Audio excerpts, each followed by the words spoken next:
Olá, boa noite. Está começando mais uma edição do programa 62 Minutos. Nosso encontro para fechar o domingo com uma análise dos principais acontecimentos da semana. Seja muito bem-vindo, você que nos acompanha pelo nosso canal no YouTube, programa 62 Minutos e também pela TV Jovem Pan. Boa noite, Fabiana Barroso. Boa noite, Alan Gani. Já boa noite para o Paulo Figueiredo, antes que a Fabi já cumprimente todo mundo.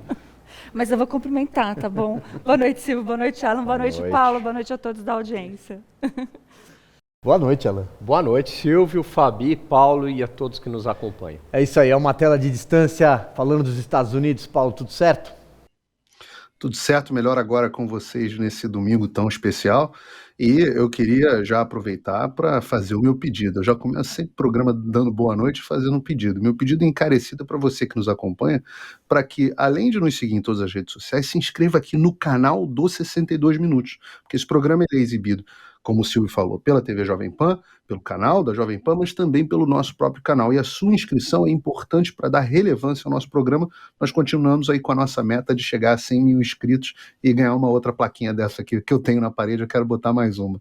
Então eu queria fazer esse pedido encarecido a você que nos acompanha, curtir o vídeo e tudo que puder fazer para dar relevância ao nosso programa, que é uma produção independente transmitida pela TV Jovem Pan.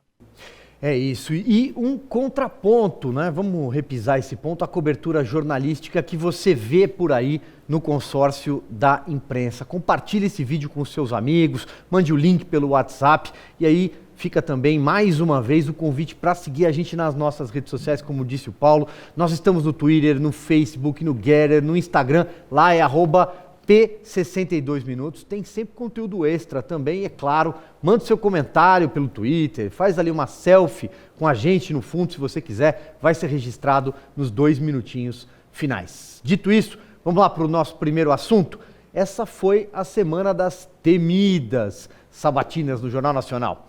O primeiro foi Jair Bolsonaro, que levou pancada dos apresentadores, aquelas perguntas intermináveis, verdadeiras teses, caretas, né? O ódio. Depois teve o Ciro Gomes, e já se viu claramente a mudança na postura, nas perguntas, e principalmente quando chegou o candidato do consórcio da imprensa, Lula, e aí virou um verdadeiro chá de comadres, né?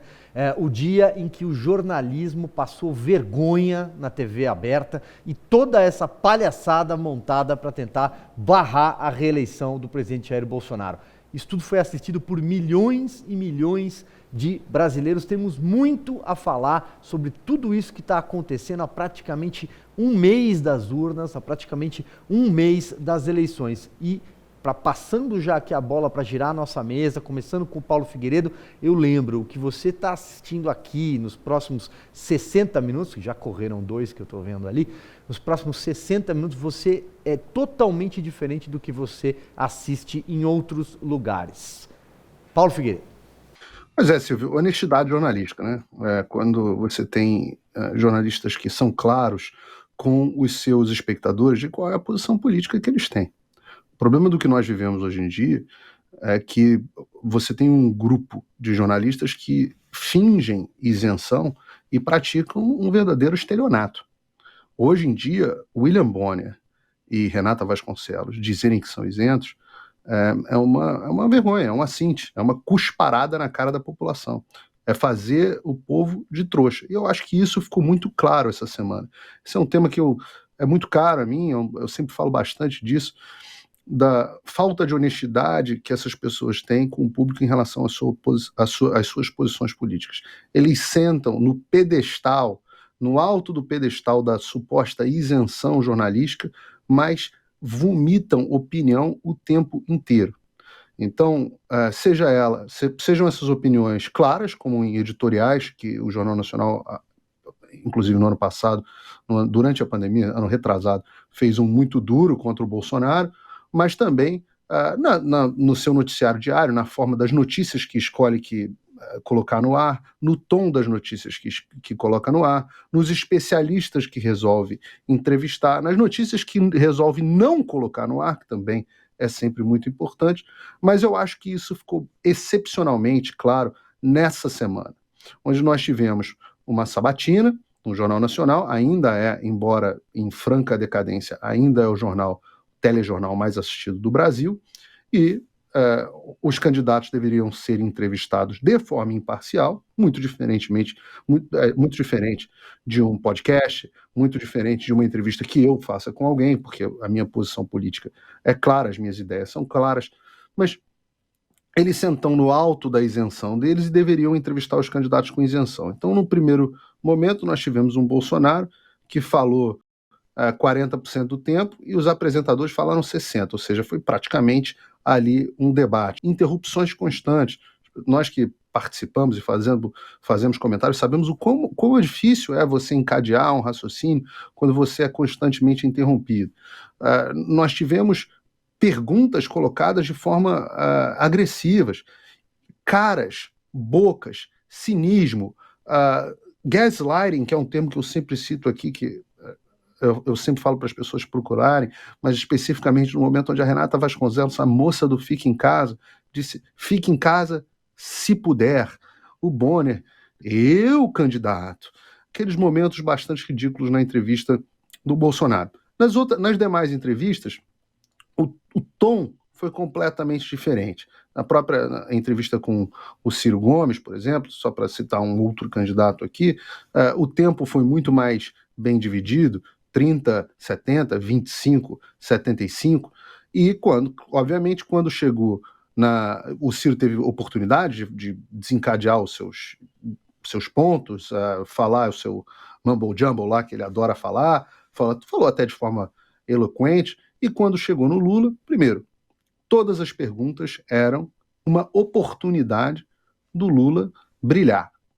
Eu brinquei com a nossa querida colega de Jovem Pan, minha amiga Ana Paula Henkel, Ana Paula Henkel, na sua opinião, quem foi a maior levantadora? Né? Ana Paula, campeã de vôlei, medalhista olímpica. Eu falei: Ana Paula, quem foi, na sua opinião, a melhor levantadora do Brasil? Ela falou assim: olha, eu achava que era a Fernanda Venturini.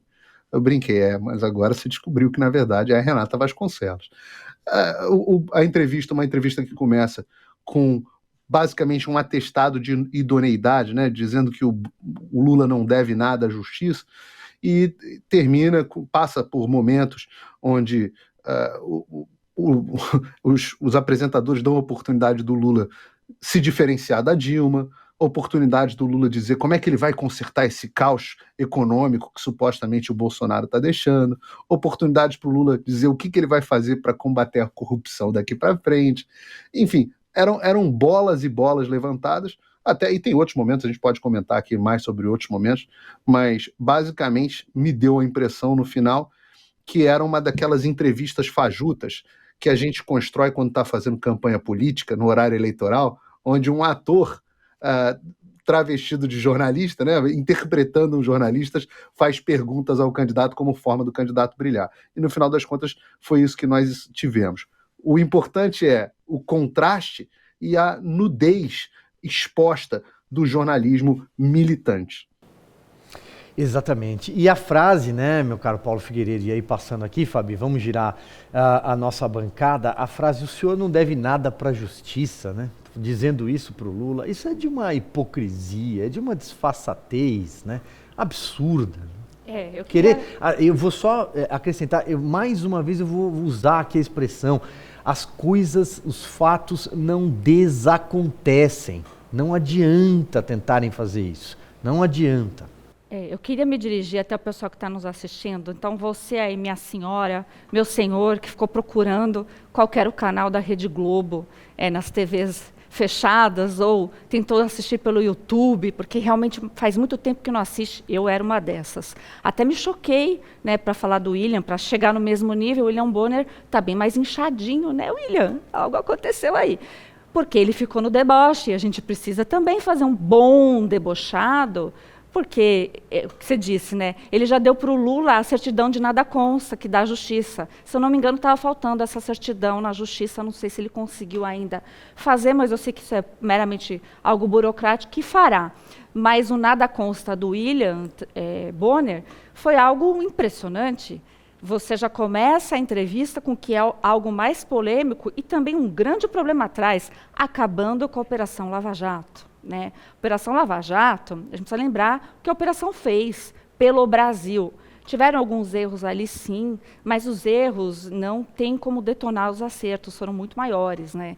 Então, é o que você falou, Silvio. Dentro do contexto histórico, para quem é mais jovenzinho não lembra, a gente vai lembrar, né? Foram anos e anos de corrupção, mensalão e etc. Não tem como falar que isso não aconteceu. O Lula deve muito à justiça. Mesmo que agora, momentaneamente, na justiça, ele não tenha uma condenação que vale ali para a lei da ficha limpa, que, aliás, ele quer mudar porque não está legal, né? E pode ser que o futuro mude, a gente não sabe. Ele também tem muito a dever na situação moral, aqueles que sabem que nem sempre a justiça realmente é justa, mas fica aí um óbice moral. Então, é muito desleal. Agora, em relação ao presidente Bolsonaro, até cheguei a brincar. Bastavam ter colocado um gel ali, porque aí teria ficado mais honesto, que era aquilo, né? Era aquela luta no ringue, mas aquela lá... Esqueci o nome daquele pessoal que fazia aquelas lutas de antigamente. Faltou só isso, e o presidente Bolsonaro na defensiva. Telequete. Telequete, era um telequete a nível global, né, em 2022.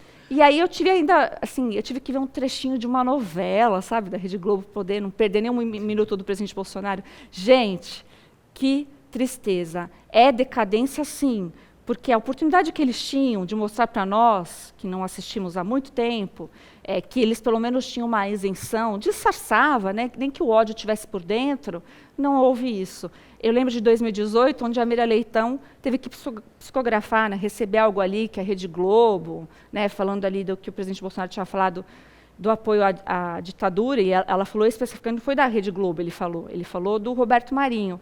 Então, assim, isso não houve, eles já vieram totalmente protegidos e formando aquele circo, gente. Foi um grande circo, um grande teatro, novela dos anos 80, com falas bem demodé. E aí a gente conversava aqui, né, antes, a apoteose que o consórcio, né, que a velha imprensa fez com essa entrevista, né, nas manchetes. Mas assim, portais de notícias com 5, 6 análises, 7 matérias, e as agências de checagem, né, as patrulheiras, né, a polícia da imprensa, e eles indo lá, e olha, o Bolsonaro mente, Bolsonaro... E o Lula foi fofo, o Lula escorregou, teve um deslizezinho aqui, até quando ele chamou o agronegócio, o motor da nossa economia, né, responsável pela resiliência da nossa economia, por exemplo, durante os dias mais difíceis da pandemia, né, e que talvez seja o único setor que verdadeiramente o Brasil é competitivo no planeta com outras economias gigantescas. O Brasil, inclusive, não alimenta só aqui os milhões de brasileiros, alimenta o planeta, alimenta o mundo, né? Exporta para a China. Né? Aí ele vai dizer que o agronegócio é fascista. E até isso, até nesse ponto, passaram ali um esfregão, né? Deram uma maquiada, a mancadinha do Lula, deu uma mancada, mas veja bem, né? Não, a Renata Vasconcelos limpa a barra para ele no ar. Ela limpa a barra para ele no ar. Ele está falando, ele fala o negócio do fascismo, ele diz que os empresários do agronegócio querem destruir. A Renata, vocês podem reparar, assistam novamente. Ela quase que vira e fala assim, não, pegou mal, ajeita isso aí que pegou mal. É a mensagem que ela passa para ele reconsiderar a afirmação dele de tão perplexa que ela fica. Então, a passada de pano, o esfregão que você está falando, ele começa com a entrevistadora. Exato, e depois todo mundo, meu Deus, né? Descobrimos o que o Bolsonaro tinha escrito, as palavras na mão dele, etc e tal, né? E estava lá escrito, né? Nicarágua, porque é onde o amigo do Lula, né? O Ortega, o Daniel Ortega, que eu ia falar presídio, mas já estou me corrigindo aqui imediatamente, porque ele é um ditador, né? Ele está perseguindo e fechando templos religiosos, né? Tinha a Colômbia, onde um terrorista chegou à presidência da República pela primeira vez, num país que lutou durante anos, década a fio, contra a narcoguerrilha. Então agora a gente vê o que está acontecendo, né? Afinal, aliás, o movimento, né? A gente já falou isso em programas anteriores, o grupo armado terrorista da qual ele fazia parte matava e teve sim ligações com o Pablo Escobar e por aí vai. Basta assistir a série Narcos, a primeira temporada na Netflix, você vai encontrar, né, a espada A Espada do Libertador, que é o segundo capítulo da primeira temporada. Você tem a Argentina, e a gente viu aqui, bom, temos um economista na bancada, o Alan pode até falar um pouquinho se quiser. A gente olha a catástrofe econômica da Argentina canhota. E o Dário Messer, que é o doleiro dos doleiros, segundo as delações, segundo a própria Lava Jato, é quem lavava dólares, dinheiro para os marinhos, né? E aí muita gente, não, pegamos a cola do Bolsonaro. Pois é. Esse duplo padrão cínico da imprensa brasileira, para a gente aqui, para a nossa audiência tão qualificada, não é surpresa nenhuma. O que o Bonner fez ali parecia a técnica de interrogatório de Cuba. Ele despejava uma série de acusações vagas, uma série de acusações levianas, tomava aquilo, a opinião, como uma verdade, como um fato, e dava ali poucos minutos para o Bolsonaro responder. Então ele tinha que se apegar simplesmente a uma acusação para tentar desconstruir. E todas as outras passavam como verdade. Outra técnica que ele utilizava, uma metonímia, uma parte pelo todo. Então ele dizia, os seus apoiadores são a favor de um golpe militar. Como assim os seus apoiadores são a favor? Ele fala agora em nome de todos os apoiadores. Quem vai em manifestação a favor da liberdade, defendendo a Constituição Federal, parecida que vai ter com o 7 de setembro, sabe que é uma minoria da minoria que fala em golpe militar. Mas malandramente o Bonner coloca isso como uma verdade, como se todos os apoiadores fossem a favor desse tipo de coisa. E aí, quando chega na vez do Lula, tem a façanha de conseguir separar a corrupção que ocorreu no governo Lula do presidente. O presidente é blindado. Ele não sabia de nada, né? Era a mesma narrativa, inclusive, do mensalão. O Lula é um ingênuo que não sabe de nada. E olha, inverteram até, né? O fato de ter corrupção, ele falou isso, Lula, é porque eu mandava investigar, a mesma narrativa do mensalão. Gente, é uma inversão completa. E aí eu pergunto, por que não teve nenhuma pergunta? Você falou do Daniel Ortega, muito bem lembrado, ô Silvio. Por que não teve nenhuma pergunta sobre o Foro de São Paulo, sobre o encontro do Lula em 2003, aliás, no mês de agosto, com o Manuel Emarulanda, da Farc colombiana, das participações da Farc no Foro de São Paulo, do qual o PT é fundador?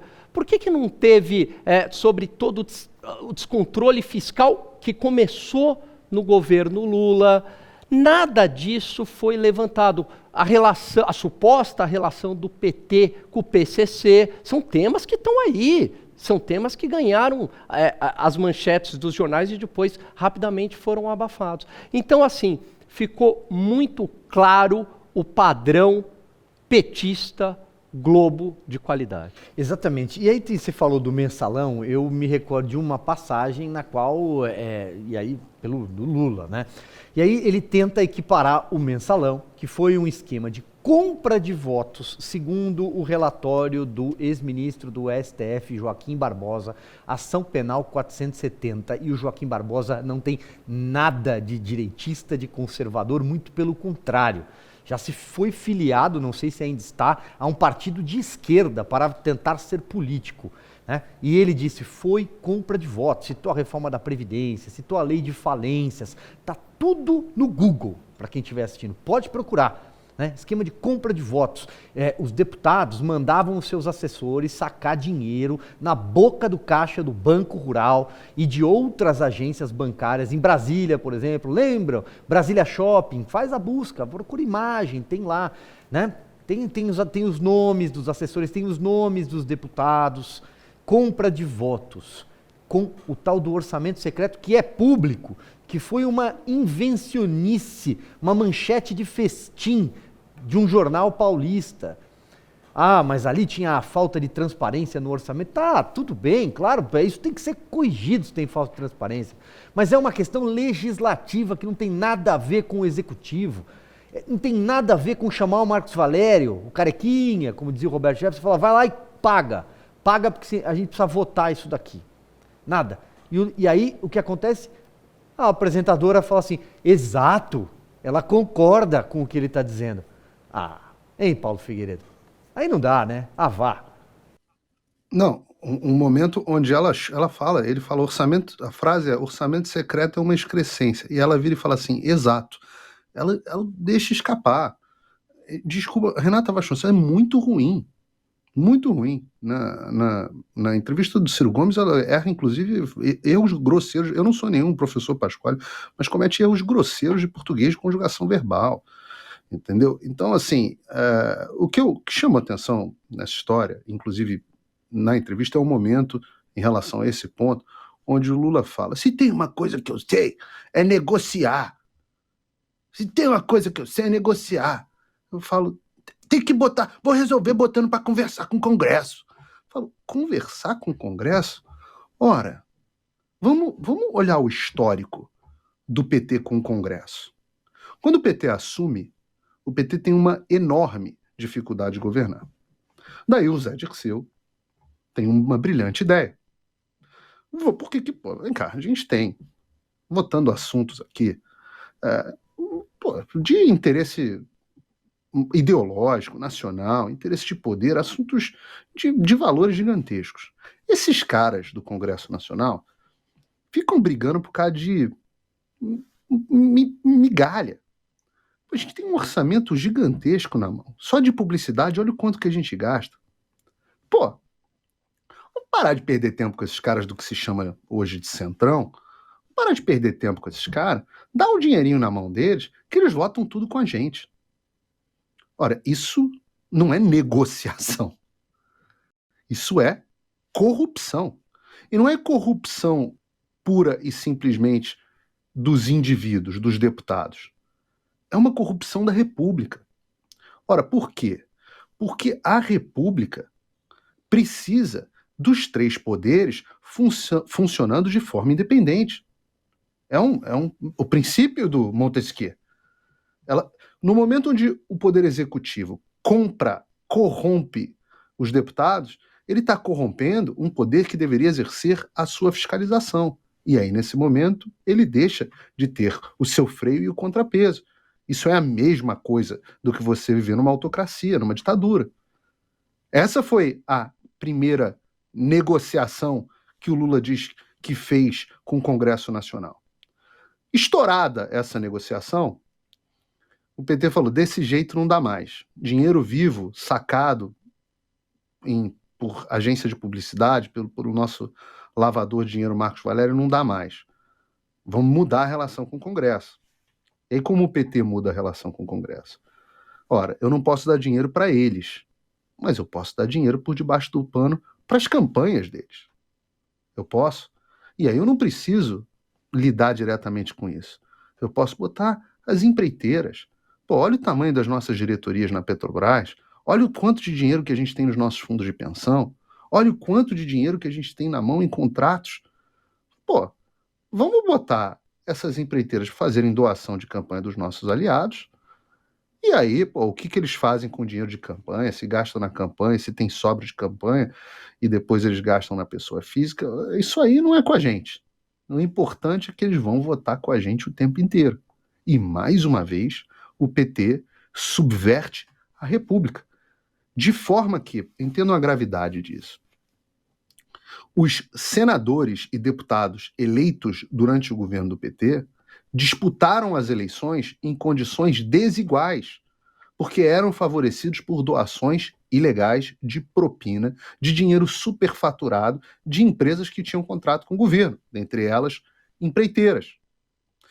Mais uma vez, o PT subverte a República. O Poder Executivo governa sem o check and balance do Poder Legislativo. E pior, o Poder Executivo passa, então, a nomear juízes para o Supremo Tribunal de Justiça e para o Supremo Tribunal Federal, por exemplo, que precisam da aprovação do Senado Federal, que é aprovado por senadores que muitas vezes estão recebendo esse tipo de dinheiro, que concorreram de forma ilegítima e, portanto, foram eleitos de forma ilegítima e que votaram não com o principal interesse do país em mente, mas com o interesse próprio. E aí, o Poder Executivo manda, o Poder Legislativo está comprado e os indicados para o Poder Judiciário foram indicados de forma também ilegítima. Entende como toda a República cai simplesmente com um chamado esquema de corrupção, é muito mais do que um esquema de corrupção. É um esquema de corrupção no sentido lato da República. Ora, você comparar isso com o chamado orçamento secreto, as emendas de relator, isso é tão absurdo que às vezes fica complicado para as pessoas explicar que as emendas de relator são exatamente o oposto. Enquanto o Mensalão e o Petrolão davam mais poder para o executivo controlar os outros poderes, principalmente o legislativo, as emendas de relator tiram do presidente esse poder.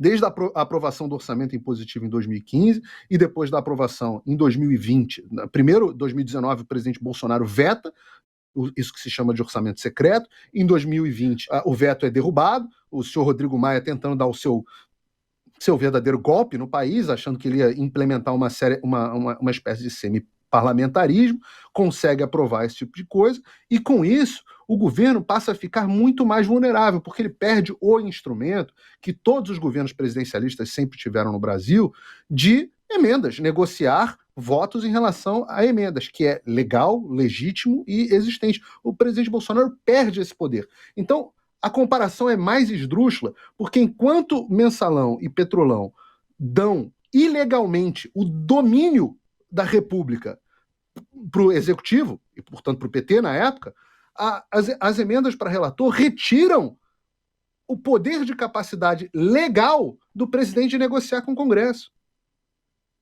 Então é uma excrescência pelos motivos opostos aos delimitados pela Renata Vasconcelos e pelo Lula. Acho que o Lula até admite isso. O Lula admite, ele fala, o Bolsonaro não manda em nada, o Bolsonaro é um bobo, ele fala. Sim, e aí, Fabi, eu já vi que você fez anotações, você quer falar, mas só um ponto, que é o seguinte, né?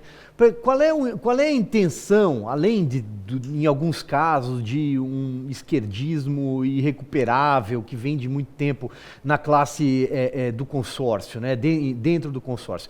De um lado, financeiro, deles próprios. Eles sabem que a torneira secou, né, que as verbas da SECOM pararam de chegar, da Secretaria de Comunicação do Palácio do Planalto. E do outro, porque muita gente desse grupo de lava-fralda, né, o que eles pensam? Eles pensam o seguinte, tem um jovem ali assistindo tudo isso que não tem a memória disso que a gente está falando aqui nesse programa. Né? Esse jovem ele era muito criança, ou nem tinha nascido quando aconteceu o Mensalão, 2005, né? Que já vem de antes, inclusive, do comecinho do governo Lula, que foi eleito em 2002 e assumiu em 2003. Ou no Petrolão, ele ainda não estava interessado em política. Por isso essa campanha que eles fizeram, não, vai lá, tire o título para você votar pela primeira vez no Lula. É isso que está acontecendo, por isso que é importante, para você que chegou até esse vídeo, aliás, se não tiver inscrito no nosso canal, inscreva-se. Vamos tentar levar essa mensagem para mais e mais pessoas, compartilhar, e também, ou se você não quer levar o programa inteiro, recorte determinadas falas que a gente traz aqui nesse programa e passe para frente para que as pessoas saibam o que aconteceu lá atrás. Muita gente não tem memória porque não viveu aquilo. E é nesse ponto que esse pessoal está tentando atacar. Esse é o voto que eles estão procurando. Diga, Fabi. Perfeito, eu só queria bravo, trazer... né? Tá bravo, todo mundo tá bravo. Tá muito tarde da noite. Mas a gente tá bravo mesmo. Eu tô brava, no caso. Coisas que eles fizeram lá, passação de pano. A tal da lista tríplice, né, que o Lula falou, que ele ficava preso à lista tríplice nas indicações. Ora, a gente preza a Constituição Federal ou não? Porque a Constituição não exige realmente que fique preso na tal da lista tríplice. Então falaram como se fosse uma verdade, ninguém contestou, estamos nós aqui contestando neste programa, o que a Braveza faz. Ele confessa, o Lula confessa, que recebeu informações privilegiadas, agora na entrevista não, né, no chazinho de comadres ali da Globo. Ele confessa que ele recebeu informações privilegiadas da Polícia Federal quando ele estava na Índia. Qual é a dúvida, gente? Pois é o presidente Bolsonaro que interfere na PF, né? E aí também o que eu achei que são palavras, mas as palavras são as que ficam, ainda mais utilizadas pelo consórcio, que eles fizeram uma equiparação de... Não foi corrupção consumada, foram escândalos de corrupção. Realmente, nós permanecemos escandalizados, mas com a corrupção consumada. Então, só ajeitando aqui os probleminhas que tiveram nas narrativas, que as agências de checagem, né, os checadores, estão lá passando pano para tudo isso aqui que eu estou falando. Então, seria importante. Lista tríplice não é obrigação, viu, pessoal jovens? Não é. Por isso que o presidente Bolsonaro fez indicações fora da lista tríplice, porque lista tríplice costuma ser os amiguinhos ficam devendo favor. E a confissão do Lula em relação a ter recebido informação privilegiada quando ele estava na Índia é grave. Isso é muito mais grave do que qualquer tentativa de dizer que o presidente Bolsonaro tem interferência da Polícia Federal e não nomeou o Ramagem, tá bom? Se prendem aos fatos. Perfeito o que você falou, Fabi. E, aliás, essa bola que o Paulo levantou em relação à explicação do mensalão e de como ele operou e como ele se formou, é essencial, porque isso é a corrosão da democracia por dentro. Isso sim é um ato antidemocrático, porque você está fazendo com que um poder fique subordinado ao outro. E além disso, eu queria lembrar também os financiamentos na era PT às ditaduras como Angola, como Cuba, como Venezuela. Isso é amplamente documentado, tem vídeos, então é assim, é o dinheiro que poderia estar sendo usado para infraestrutura no Brasil, para a saúde, para a educação, com taxas subsidiadas via BNDES para essas ditaduras socialistas. Enfim, isso sim é um ataque à democracia. Exatamente. Bom, para a gente amarrar então o bloco de eleição, eu só queria mandar um abraço para a população de Ituiutaba, em Minas Gerais. Ô Paulo, você tem mais algum comentário ou não? Tá rindo, Paulo? Pois é, rapaz, eu tô rindo, a gente tem que rir. Essa semana foi a semana de Ituiutaba. Eu não conhecia, eu confesso que eu não conhecia Ituiutaba, não tive oportunidade, tenho certeza que é um lugar muito bonito. Minas é um estado muito bonito, mas aparentemente não saem os melhores políticos de lá. Eu reparei nessa semana, uma semana começou quente, com uma briga entre o nosso querido Rica Perrone e o André Janones, o deputado André Janones, que fazia acusações ao Rica Perrone, dizendo que o Rica teria se aproximado de um assessor dele, chamado Fabrício, oferecendo a ele dinheiro para falar que o Janones tinha feito rachadinha. E eu achei esse fato um fato jornalístico muito interessante. O Rica Perrone naturalmente rejeitou essas acusações de forma veemente. O Janones foi absolutamente e desnecessariamente grosseiro com o Rica, para dizer o mínimo, né? Com o Rica no Twitter. Eu achei o fato jornalístico interessante e entrei, a Jovem Pan entrou também em contato com o Fabrício, esse assessor. Para surpresa, descobrimos que não só havia gravações com comprovações nesse sentido, soubemos e tivemos acesso a uma denúncia que já havia sido feita desde janeiro ao Ministério Público Federal, que até hoje sequer chamou o denunciante, no caso o assessor Fabrício, para o primeiro depoimento, ou seja, o Ministério Público Federal sentou em cima da ação e descobrimos que havia áudios de gravação, havia outros testemunhos, mas também chamou a atenção as conversas que o Janones... denúncias de rachadinha, né? As informações eram de que o Janones estava combinando com os seus assessores de receber um pedaço do salário deles de volta, que seria a prática de rachadinha, uma prática da qual acusaram, inclusive, o Flávio Bolsonaro, por exemplo. Então, o fato é muito interessante, há áudios, há gravações, há denúncia formal e, infelizmente, não há a apuração das autoridades a respeito desse assunto. Mas chegaram outras coisas também. Um registro de ocorrência de agressão do Janones a uma mulher e ameaça, com subsequentes ameaças. O próprio Fabrício falou para mim ao telefone: estou me manifestando porque eu não quero virar um outro Celso Daniel. Essas são exatamente as aspas dele. Eu tenho muito medo do que essas pessoas podem fazer comigo. Daqui a pouco, se esse assunto some, eu sumo, desapareço e ninguém sabe o que pode acontecer. Não são palavras minhas, palavras do próprio Fabrício, numa conversa telefônica que eu tive com ele. Mas ele também compartilhou uma série de prints de um grupo de WhatsApp onde o André Janones se dirige aos seus assessores e demonstra um completo descontrole mental. Os prints são públicos, já estão nas redes sociais. O próprio Janones sequer pode alegar privacidade, porque na conversa de WhatsApp ele manda printarem e colocarem em público, mas ele chama os funcionários de desgraçados, de FDPs, eu não vou falar palavrão aqui no programa, de tudo que vocês podem imaginar. Ele se dirige assim aos seus funcionários. Num dado momento ele tem um surto, diz que está todo mundo para dar uma advertência, depois ele tem um outro surto, fala para todo mundo que está todo mundo demitido, e aí ele começa a gritar: me respondem, me respondam, me respondam. Eu fiquei chorando das 3 da tarde às 9 da noite no meu gabinete de porta fechada sozinho, e ninguém nem veio me perguntar o que estava acontecendo. Eu identifiquei nisso uma pessoa em um possível estado de saúde mental precário, desajustado. Perguntei, inclusive no Morning Show, ao Fabrício se esse era o comportamento normal do deputado André Janones.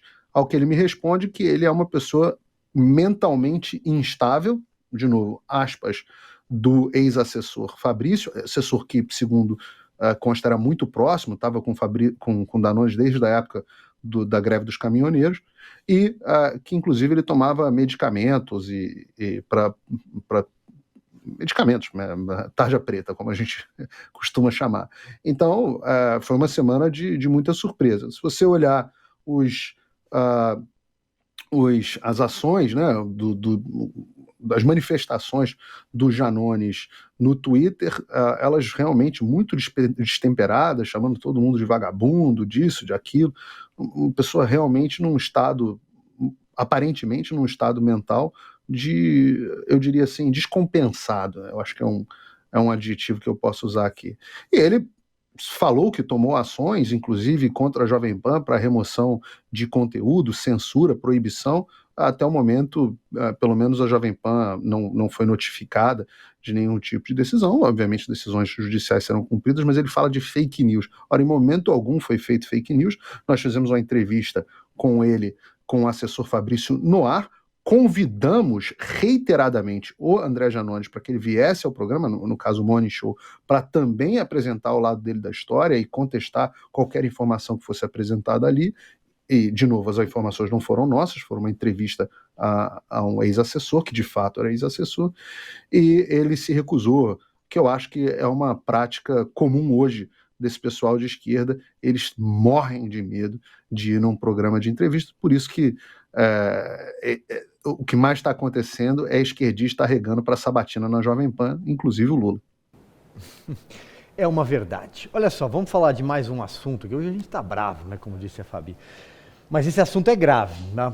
Lá se vai aí uma semana praticamente, e até agora o ministro Alexandre de Moraes, do Supremo Tribunal Federal, não explicou, não divulgou onde estão as provas e onde foi que ele viu a preparação de um golpe de Estado no Brasil, num grupo de conversas privadas de empresários. Mandou a Polícia Federal buscar computadores, celulares, às 6 horas da manhã na casa, nos escritórios, bloqueou contas bancárias de empresários que empregam milhares de pessoas no Brasil. Bloqueou acesso à comunicação. Ou, repito, tem algo que só ele achou, o que não parece ser o caso. Nem o consórcio de imprensa comprou essa. Ou ele foi longe demais nessa sua paranoia golpista. E o que se desenha para o futuro, gente, é algo muito ruim. É um longo inverno. Porque nós vamos ter que lutar para ter de volta algo que está na Constituição e que se chama liberdade. Liberdade de opinião, liberdade de expressão, direito de reunião. Não caiu nada bem esse AI-5 do Alexandre de Moraes. Então fica a pergunta, aonde está o golpe em curso no Brasil? Onde estão os soldados, os tanques? Vão fechar o Congresso Nacional? Pegando aqui até um trecho brilhante do artigo de capa da Revista Oeste dessa semana de ninguém menos do que Guzzo, José Roberto Guzzo. Aonde estão os tanques, os paraquedistas? O que vai acontecer com os governadores? Quem está financiando esse golpe pela internet? Qualquer coisa diferente disso, e aparentemente não tinha nada disso no grupo de WhatsApp, é o golpe do emoji, da carinha, do joinha. Aparentemente é isso, né? Qualquer coisa diferente disso é um tribunal de inquisição, é a fogueira do Alexandre de Moraes. Fabiana. Olha, esse caso é bem chocante porque ele só vem dar sequência a muita coisa que está acontecendo no Brasil. Mas vamos lá, porque tem esquerdista vindo tentar contestar comigo, principalmente lá no Twitter, acho até engraçado, porque eles nem apontar a Lei de Segurança Nacional. Meus queridos, leiam a Lei de Segurança Nacional, porque diz que tem que ter atos, tá? Atos. Você tem que fazer algo. Vou traduzir a palavra atos para vocês, mas vão lá procurar no dicionário para ver o sinônimo, para ver se vocês entendem. Preparatórios, né, de violência. Então, assim, não é mensaginha, que nem disse um dos empresários que fala assim, eu prefiro um golpe do que o PT. Não existe crime de preferir algo, né? Não existe. Não existe nada sólido, mesmo porque a gente não tem acesso aos autos, nem os advogados. Isso já está virando um parâmetro. AB, cadê você? Né, eu vim aqui para te ver, porque, aliás, eu te pago. Nada. Cadê as prerrogativas dos advogados? Zero. Então, a gente está vendo, não é só a conduta que está lá na ponta do Alexandre de Moraes, a gente está vendo a conduta organizada de vários entes aí da federação que deveriam tutelar. Tutelar significa proteger o nosso direito líquido e certo individual de liberdade de expressão. E se não houver crime, meus queridos, não tem como fazer busca e apreensão. Então, pessoal, agentes da Polícia Federal, eu sempre os defendi. Eu sei que lá, eu sei como chega a intimação, já tive acesso. Chega lá sem o processo, sob sigilo, né? Sobre o que é investigado, sob sigilo. Quem está querendo aquela ordem, sob sigilo. Então, o agente da Polícia Federal não tem muito ali, só chega para ele, aprende todos os aparelhos, e o que a gente vai fazer? Ele vai pôr o cargo dele, aí a pessoa fala, ordem manifestamente legal, não se cumpre. Mas a ordem, assim, é dada desse jeito. Ele não sabe se aquela ordem é manifestamente legal, tá? Porque não vem o escopo. Mas, assim, agora acho que vocês já sabem, vocês estão com alguma dúvida disso, é melhor se inteirar um pouco e tentar fazer algo, porque eu acho que tem que começar nas pontas, porque lá de cima não virá. Então, aquele negocinho que ficam falando, é porque o presidente Bolsonaro foi tão assim, querido com o Alexandre de Moraes, o presidente Bolsonaro sempre é. Ele sempre tem a educação que merece no cargo. Né? E ali o que aconteceu no TSE, a cadeira dele foi para trás, a brincadeira foi essa. Eu fiquei muito brava com o pessoal da direita que ficou fazendo meme de uma coisa ali que deveriam ter mostrado o que era, foi pela cadeira, não foi que teve uma conversa ou não. E o presidente Bolsonaro confiou na boa-fé, que tem que ser, né, dele, de continuar algo ali, de ter um acirramento. Não tem acirramento algum, gente, não esperem que vai ter ficar mais leve, não, porque o receio do pessoal é tão grande que o presidente Bolsonaro continue, que eles estão fazendo isso com os empresários. E os empresários, é onde me conforta, tem um time de advogados muito bons, que agora estão vivenciando na pele, infelizmente, que realmente não têm acesso aos autos, foram até Brasília, chegou em Brasília e falaram, olha, meus queridos, vocês têm que entrar com um processo para vocês terem acesso aos autos. Oi, cadê as leis todas? Eu ficaria até amanhã citando o que está sendo violado dos advogados, dos empresários, de nós, meros cidadãos brasileiros. Então, é bem vergonhoso, é por isso que o consórcio não comprou, porque esse pessoal aí põe dinheiro em propaganda. E vocês têm que realmente sentir, porque uma hora vai bater na tua porta.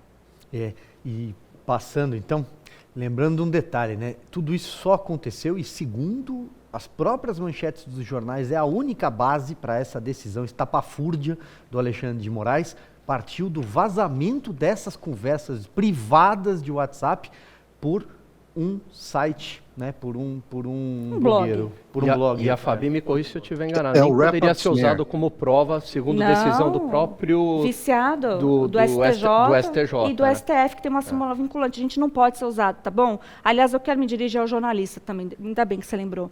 Vazar conversas privadas é crime, tá? É crime. Você só pode fazer isso quando tem um crime em flagrante, que a pessoa está super em estado de perigo. Aí você pode fazer para proteger a vida daquela pessoa. Não é o caso.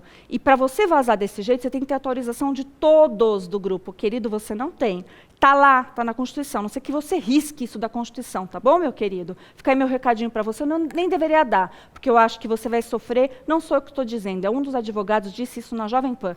Disse que o pessoal ia sofrer as consequências jurídicas. Então, o peso da lei para quem a corrompeu. Eu ainda acredito nisso. E assim, pessoas comuns que não têm foro privilegiado sobre uma investigação do Supremo Tribunal Federal, essa é uma das aberrações jurídicas do caso. A liberdade de expressão foi violada, eram simples conversas sobre política ali, não tinha nada arquitetado, não tinha um ato de violência, como a Fabi bem falou, não feria a lei de segurança nacional.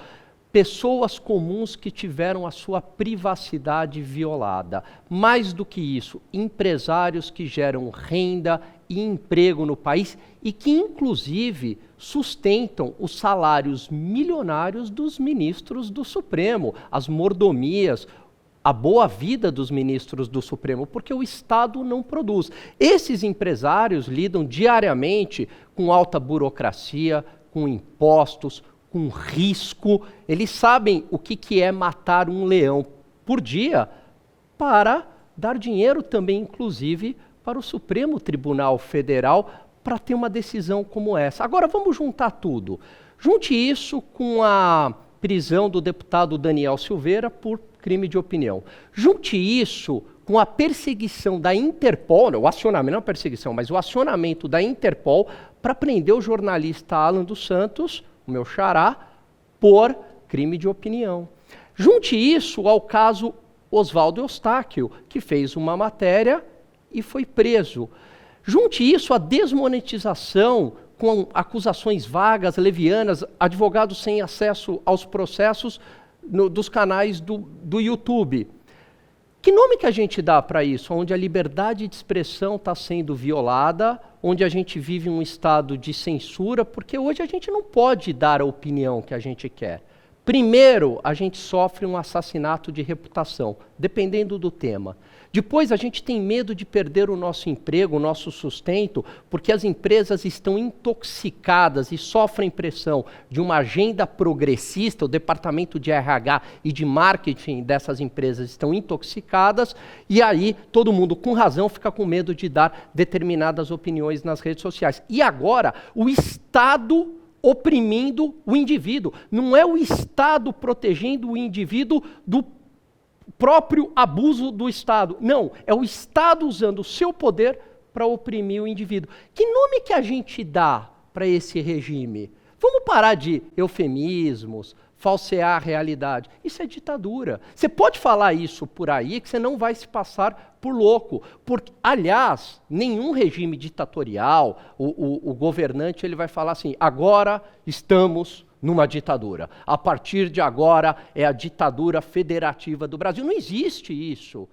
Toda pessoa autoritária, ela vai passar um verniz do bem. Estou fazendo isso para o seu bem. Estou fazendo isso, estou atacando a democracia, estou atacando a liberdade para defender a democracia. É para o seu bem. E os idiotas úteis, os inocentes úteis, embarcam neste discurso. Ditadura no imaginário popular não é tanque na rua, é tanque na rua. Mas ditadura não precisa de tanque na rua, o sistema só endurece quando é necessário. Se a gente for agora em alguns países que são ditaduras, a vida vai estar normal lá, mas não vai ter liberdade de imprensa, não vai ter liberdade de opinião, vai ter censura. Então é isso que caracteriza um regime ditatorial. E liberdade, uma vez perdida, é mais difícil de recuperar do que o caráter. Então, o momento é muito crítico do que está acontecendo, porque eu não quero ouvir uma entrevista no Jornal Nacional daqui 4 anos falando, fique calado se puder. Puxa vida, hein? Nossa, ó, o pessoal bateu até palma lá pro Uau! salão. Parabéns, viu? Nossa, é verdade, ó, gente. Muito bem. Paulo Figueiredo ainda vai falar, é claro, mas olha, recortem essa fala do Alan, vamos passar isso adiante, viu? Se fosse programa esportivo, eu diria, hoje você ganhou um motorrádio. Vai, Paulo Figueiredo. Até é difícil, depois de um brilhantismo tão grande do Alan. Obrigado, Paulo. Eu queria chamar a atenção para um expediente que moveu essa ação, que é muito comum, está sendo cada vez mais comum. E mais uma vez eu bato na tecla da imprensa. E eu temo ser repetitivo nesse assunto, mas é porque eu não vejo males hoje, não vejo males na nossa sociedade que não passem pela corrupção da imprensa. E nesse caso, especificamente, existe um expediente que aqui nos Estados Unidos tem nome, se chama Wrap-Up Smear, que em inglês, a tradução em inglês significa embrulhar a difamação, uma difamação embrulhada. E eu explico. Como é que funciona isso? É um conluio entre uma autoridade policial, autoridade judiciária, alguma coisa do tipo, e um veículo de imprensa. Algo é vazado para a imprensa, porque a gente não sabe se o jornalista obteve primeiro essas informações ou se elas chegaram para o gabinete do Alexandre de Moraes e este vazou para o jornal. O jornal publica a reportagem depois serve como base e única base no processo para a ação policial, e depois que acontece a ação policial, a reportagem fala, tá vendo como era verdade o que a gente tinha dito? Tá vendo como era um assunto relevante? Entendam, toda difamação ela é embrulhada num conluio entre imprensa e autoridades policiais, jurídicas, judiciais, partidarizadas. E com isso, você consegue justificar a perseguição a qualquer opositor. Reparem, nessa semana, uma candidata a deputada do PT, não do PT, mas que apoia o presidente Lula, eu não vou citar aqui o nome, mas e também o André Danones, estavam 2 dias antes da operação da Polícia Federal contra os empresários, dizendo que tinham recebido informações de que vinha uma operação por aí.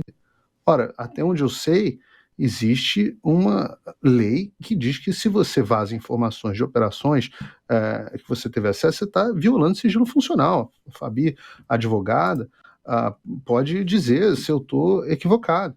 E no final das contas, a base para a operação foi apenas as reportagens de jornais. E talvez as reportagens tenham surgido justamente para dar a volta a essa súmula que diz que provas, que conversas de WhatsApp não podem ser utilizadas por si só em peças processuais como a prova de acusação.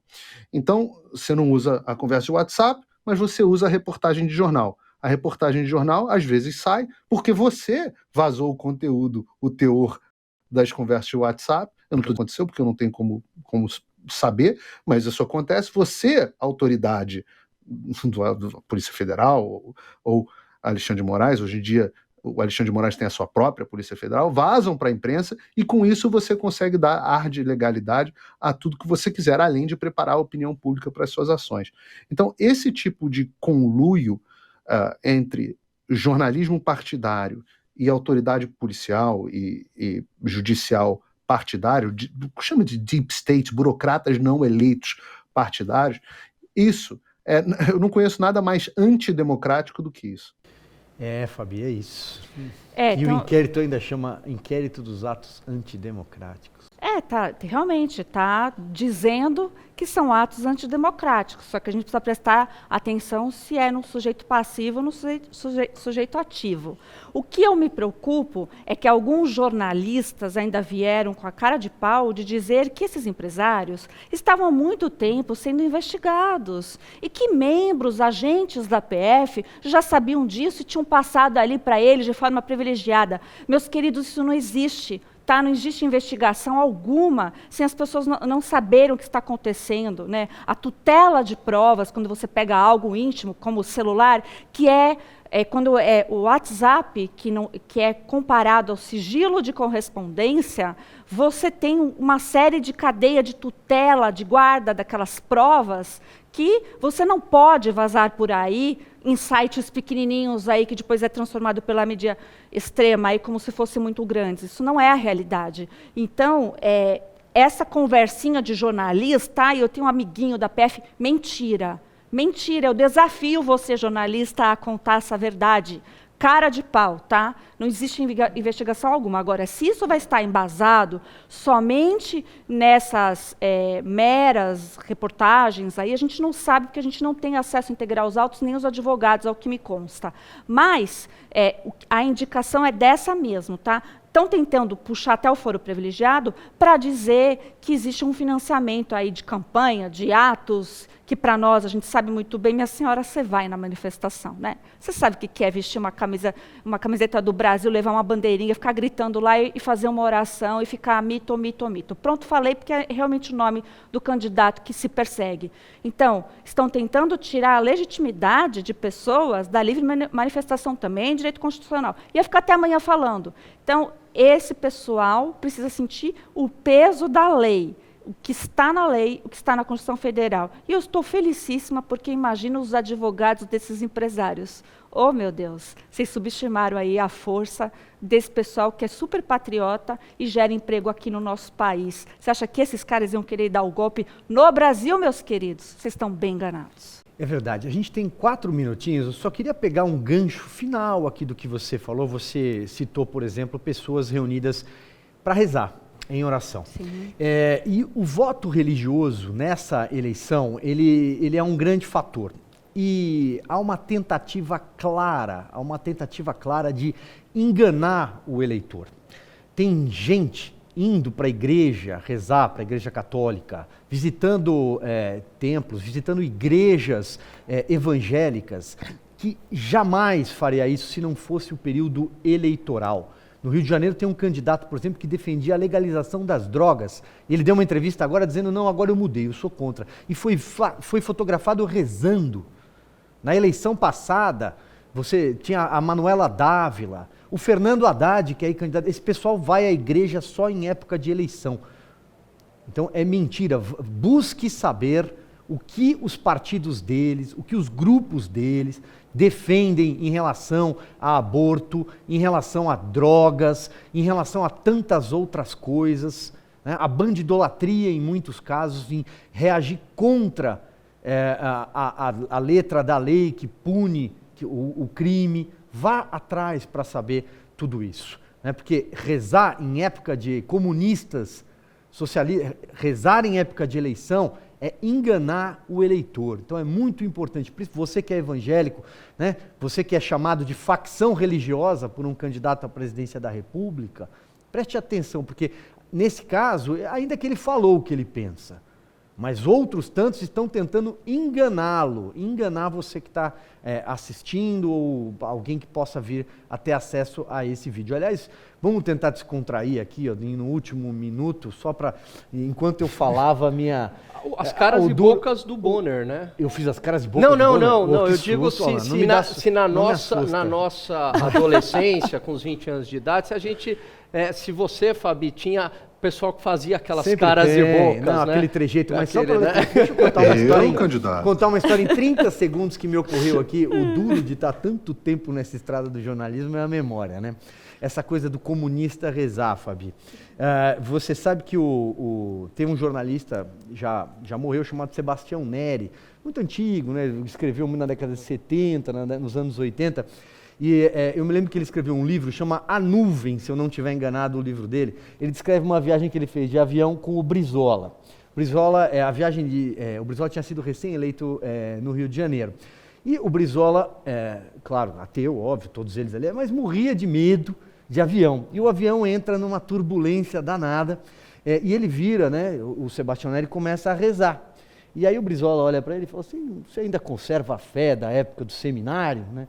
Aí o Sebastião Neri vira para o Brizola e fala assim, mas eu também te vi falando baixinho, com os olhos cerrados ali. Aí o Brizola fala, eu sempre falo com ele, eu converso muito com o velho. E o Sebastião Neri dá um pulo da cadeira e fala assim, Com Deus? Não, com Getúlio. Pelo menos foi honesto. Dito isso, vamos às mensagens que chegaram para cá. Você que faz esse programaço com a gente, vamos lá? Girando que vem pelo Twitter. Silmara Akizawa Gomes. O programa 62 minutos é excelente, vocês são nota 1000. O próximo agora para o Alan. Vamos lá, Alan Gani. Chega mais um tweet. Tá difícil Tá aqui. difícil até de focar, né? Programa top. Vou ter que tirar. Aborda os assuntos de forma imparcial. Parabéns a todos. É isso aí. Fabio, próximo. Professor Aguinaldo Ramalho, meu programa favorito pastor, do domingo. Eu sempre confundo isso, gente. O alto nível tanto do apresentador como de seus comentaristas. Obrigado, viu? pastor Aguinaldo. É isso, eu acabei de falar justamente sobre igreja, né? Vamos para o próximo, para o Paulo Figueiredo. Saulo Felipe, o quarteto fantástico do debate. Fabi, Alan, Paulo Figueiredo e Silvio Navarro, vocês são demais. Muitíssimo obrigado, querido. Vamos lá, Alan Gani, seu binóculo mágico hoje. Vamos lá, que vem por aí. Vamos ver se aqui Gilson, vai... já... Boa noite. Não, tá ruim de foco, mas aqui meu olho melhorou. Boa noite, amigos. Programa dinâmico e inteligente. Parabéns. Vai lá, Paulo, mais um. Deolinda Moreira, adoro esse time. O Brasil precisa de vocês. É bom Tamo que a junto. letra tá cada vez maior. Lá. Vai, Fabi.